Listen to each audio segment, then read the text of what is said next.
ഷാർജയിൽ ജൂലൈ 1 മുതൽ paid parking സമയം അർദ്ധരാത്രി 12 വരെ നീട്ടി. നിലവിൽ രാത്രി 10 വരെയുള്ള പെയ്ഡ് പാർക്കിംഗ് സംവിധാനമാണ് 2 മണിക്കൂർ കൂടി നീട്ടിയത്. അതേസമയം വീണ്ടും ജീവിത ചെലവ് വർദ്ധിക്കുമെന്ന് പ്രവാസികൾ പറയുന്നു. ദുബായ് ബ്യൂറോയുടെ റിപ്പോർട്ട്. ദുബായിൽ വാഹന പാർക്കിങ്ങിന് നികുതി നിരക്ക് കൂടി ഏർപ്പെടുത്തി ദിവസങ്ങൾ കഴിയുമ്പോഴാണ് ഷാർജയിലും പെയ്ഡ് പാർക്കിങ്ങിന് അധിക സമയം കൂട്ടിയത്. ദുബായിൽ വാഹന പാർക്കിംഗ് സംഖ്യയുടെ 5% വാറ്റ് എന്ന നികുതിയായി നൽകുമ്പോഴാണ് മറ്റൊരു നിയമം കൂടി ഷാർജയിൽ വന്നത്. ഇതോടെ ഷാർജയിൽ ഇനി രാവിലെ 8 മുതൽ അർദ്ധരാത്രി 12 വരെ പെയ്ഡ് പാർക്കിങ്ങിന് പണം നൽകണം. നേരത്തെ രാത്രി 10 കഴിഞ്ഞാൽ പാർക്കിംഗ് പൂർണ്ണമായും സൗജന്യമായിരുന്നു. പുതിയ നിയമം ജൂലൈ 1 മുതൽ നടപ്പിലാക്കും.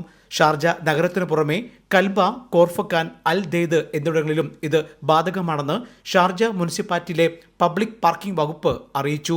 ഷാർജയിലെ 1,24,000 പെയ്ഡ് പബ്ലിക് പാർക്കിങ്ങുകളിൽ ഇനി ഫീസ് നൽകണം. മഞ്ഞ നിറത്തിലുള്ള പാർക്കിംഗ് ബോർഡുകൾ സ്ഥാപിച്ച സ്ഥലങ്ങളിലാണിത്.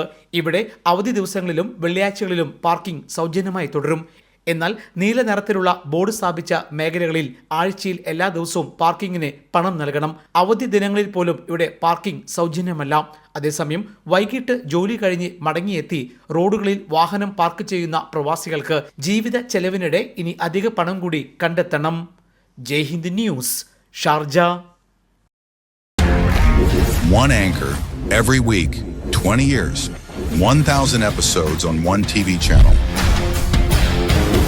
Middle East this week, an Elvis Chumar TV show.